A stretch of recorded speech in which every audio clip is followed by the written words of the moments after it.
Ассалаумағалейкум, құрметті көрермендер. Бүгін бізде келесі бейнешығарылым, яғни апрель турының 5-ші турына ойындарына шолу болады. Басты деген ойындарға. Бірінші бастайтын болсақ, біз бірінші ойынды Ливерпуль және Эвертон арасындағы ойынды сөз етпекпіз. Есеп 2-1 Ливерпульдің пайдасына шешілді.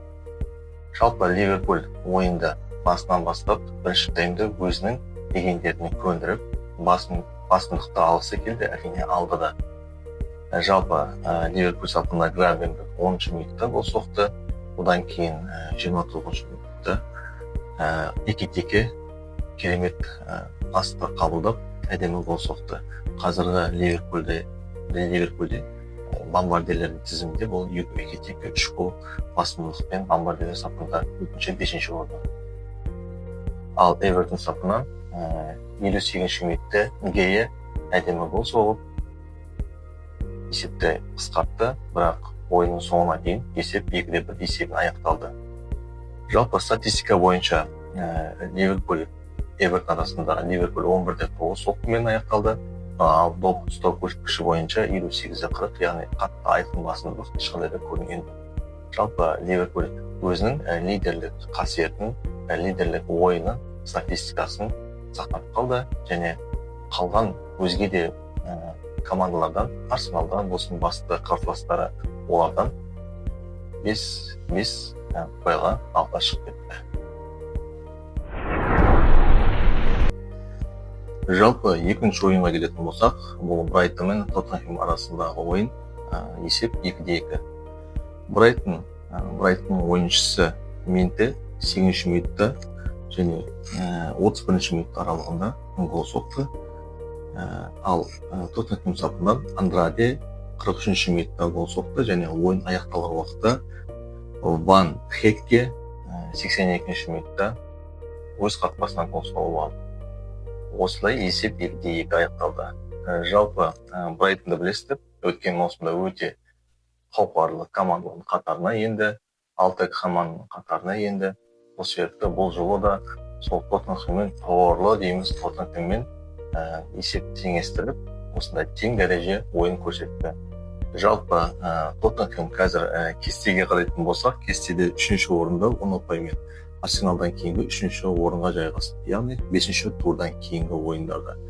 Алдағы уақыттары Тоттенхэмнің жақсы ойын көрсететініне және де мықты топ 6-лық командалармен осындай керемет ойын көрсеткішін көрсететін болса, осы үздік төрттікке қалатынына ешқандай шүбә жоқ. Үшінші басты ойын бізде Манчестер Юнайтед және Челси арасындағы ойын 5-ші турдағы бол. Есеп бұл матчта 2-1 есебімен аяқталды. Жалпы ойынның басында Челси сапынан Санчес 5-ші минутта қызыл қағаз алып, 10 ойыншымен қалған болатын. Сол сәтті пайдаланып, Манчестер Юнайтедте Бруно Фернандеш 14-ші минутта, ал Каземиро 37-ші минутта гол соқты. Жалпы есеп 2-0 уақытында Манчестер Юнайтедті білесіздер. Жалпы ойыны Арсеналда топтардан минималды есеппен жеңілгенмен, бірақ шабуылдары өткір, бірақ оларда қазір уақытта білесіздер, реализация орындалмай жатыр. Егер реализация әр мүмкіндікті пайдаланатын болса, Манчестер Юнайтедте үлкен топ-клубтардың қатарына үлкен үміттері бар. Жалпы есеп 2-0 уақытында Челси қарымта шабуылымен есепті қысқарта білді, 2-1 есебімен Чалоба 80-ші минуттан гол соқты. Осылайша екі клубтың арасындағы ойын осылай аяқталды. Жалпы соққылар саны бойынша Манчестер 11-де 5, яғни Челси болды. Топ ұстау жағынан 1-де 59, жалпы кішігірім басымдылық Челсиде болған барлығымызға мәлім.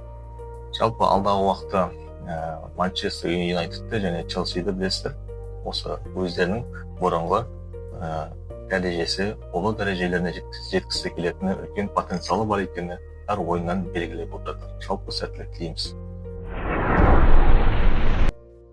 5-ші турдың басты ойындарына осы 4-ші ойында айтып кетуге болады, және орталық матч бұл Арсенал мен Манчестер Сити арасындағы матч 1-1 есебімен аяқталды. жалпы ойын өте қарқынды болды, жоғары дәрежеде болды. Ал Пеп Гвардиоланың клубына келетін болсақ, бұрынғы Ман Сити оралуы әлі алыс секілді. Жалпы ойындарында Холланд алғашқы 9-шы минутта гол соқты. Арсенал ойын аяқталар сәтте қосымша уақытта 93-ші минутта Мартинеллидің гол соғып кетуі есепті теңестіріп кетті, және екі команда, екі жоғары клуб бір-бірімен бай бөліскен болады. Жалпы статистикаға көз жүгіртетін болсақ, Арсенал 12 соққы, Ман Сити 5 соққы ұрды. Жаңа доп ұстау көрсеткіші бойынша мұндай көрсеткіш менде алғаш рет, өйткені көріп отырмын, бұл Ман Ситидің бұрынғы Ман Сити ешқандай доп ұстамайды. Яғни Арсенал 67% болатын болса, ал Ман Сити 33% құрап отыр. Жалпы тики-така жүйесіндегі ойнайтын Пеп Гвардиоланың тактикасының көп жаттықтырушылар меңгеріп алған секілді көрінеді. Себебі бұрында 70-65%-дан түсірмейтін. Соңғы уақытта енді Пеп Гвардиоланың жаттықтырушылық қызметіне де үлкен бір қауіп төнуде. Әр ойында осылай жеңіле беретін болса, бұл үлкен шейхтардың сұрақ белгісі болып тұр. Яғни қысқа дейін егер нәтиже жүрмесе, әрине бұл Пеп Гвардиоланың қызметіне қауіп төнгенін білдіреді. Жалпы қазіргі Арсеналдың білесіздер, 5-ші турдан кейін Арсенал 5 ойында 10 ұпай жинап отыр, 2-ші орында. Ал Манчестер Сити қазір тізімнің ортасында, яғни 9-ші орында 7 ұпаймен. Басты ойындардың нәтижелері мен шоуларына қысқаша мәлімет бердім. Енді алдағы уақытта осы кесте, осы 5-ші турдағы кесте бойынша кім қанша ұпай, және кестенің басында кім жоғарыда, және төменгі сатыда кім, соны баянда өтейін. Жалпы Ливерпуль қазір 5 ойында толық қанды ешқандай ұпай жоғалтпай 15-ші орында тұрақталды. 2-ші орында, 2-ші орын, 3-ші орын, 4-ші орында 3 команда ұпайлары бірдей, яғни 10 ұпай Арсенал, Тоттенхэм және Борнмут командалары. Одан кейінгі командалар Кристал Пэлас, Челси, Сандерленд, Фулхэм командалары төменгі 9-ші, 8-ші орында да орнықтыруда. Ал осы кестеге қарап отыратын болсам, 5-ші турдан кейін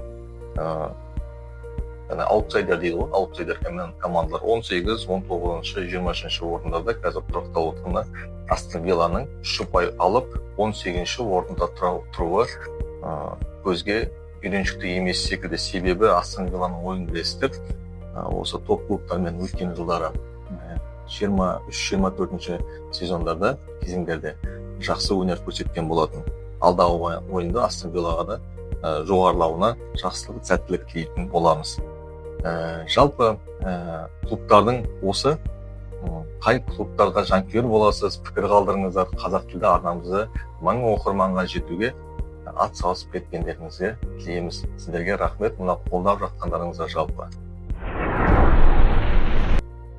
Шығарылымның соңында бізде әдеттегідей дәстүрлі түрде белгілеп жатырмыз, және келесі турдағы орталық ойындарға, яғни орталық 6-шы тур ойындарына АПЛ-дың солар туралы кішігірім болжам айтамыз. Біз бәс төгуге, жаңағы басқа жолмен ақша төгуге жоқ қой, жалпы жай ғана осы шығарылым барысында осы арнамызға кішкене болжамымызды, өзіміздің болжамымызды, жеке болжамымызды айтатын боламыз.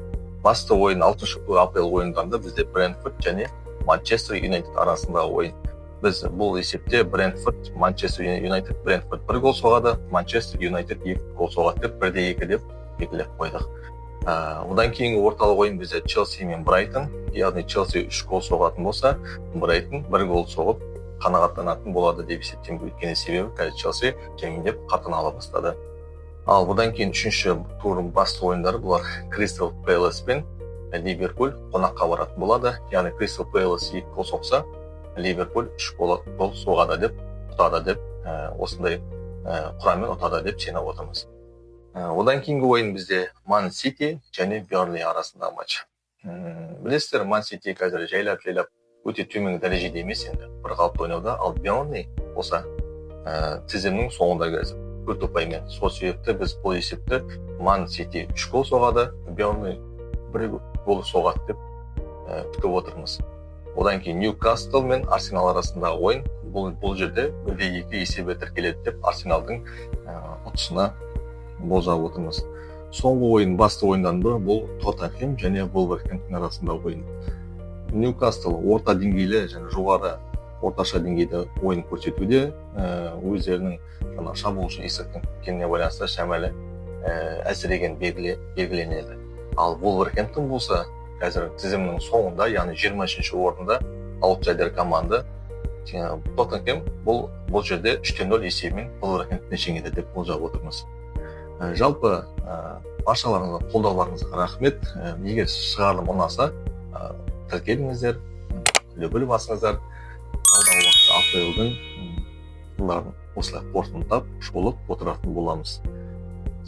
Арнамызды, қазақ тілді арнамызды 1000 оқырманды жеткізуге қол ұштарыңызды тигізсеңіздер болды. Сіздерге рахмет.